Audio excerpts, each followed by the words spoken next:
रायगडच्या कोरलाई गावामध्ये भीषण पाणी टंचाई निर्माण झाली। पाणी टंचाईची ही समस्या जलजीवन योजना यशस्वी झाल्याने निर्माण झाली असल्याचा आरोप ग्रामस्थांकडून केला जातोय।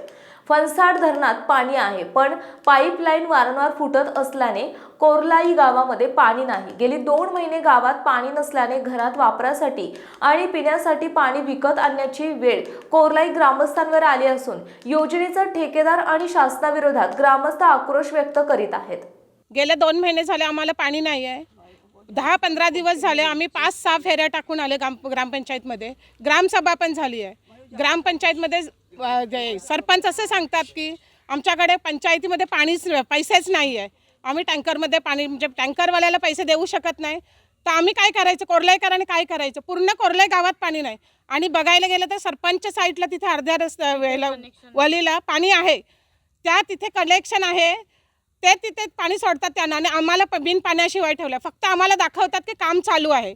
गेले 2 महिने झाले आम्ही बिन पाण्याशिवाय आम्ही प्रत्येकीने एक 10-10 हजाराचं पाणी पैसे देऊन पाणी घेतले आहे। आम्ही काय करायचं? पाणी आता म्हणजे 2 महिना झालं आम्हाला 10,000 रुपये आमचा संपलं आहे।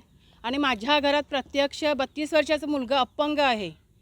मी त्याला म्हणजे सर्व तो काय उठत नाही, बसत नाही, त्याला पाणी लागतंच।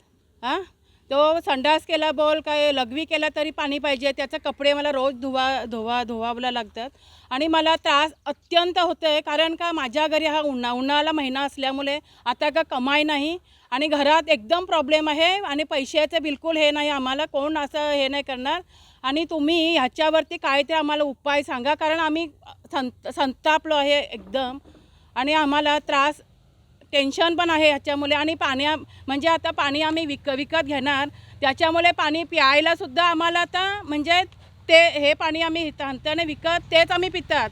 ते आता कुठून आणतात कुठून नाही ते आम्हाला माहिती नाही, पण आम्ही पितो। गावात पहिला भारत निर्माणची पाईपलाईन होती लोखंडी, ते लोखंडी पाईपलाईन वारंवार फुटत होते। त्याच्यानंतर आम्ही गावकरी सर्व आमदार साहेबांकडेच गेले असता आम्हाला आमदार साहेबांनी सांगितलं का तुम्हाला जलजीवन मिशनचं पाईपलाईन करून देतो म्हणून।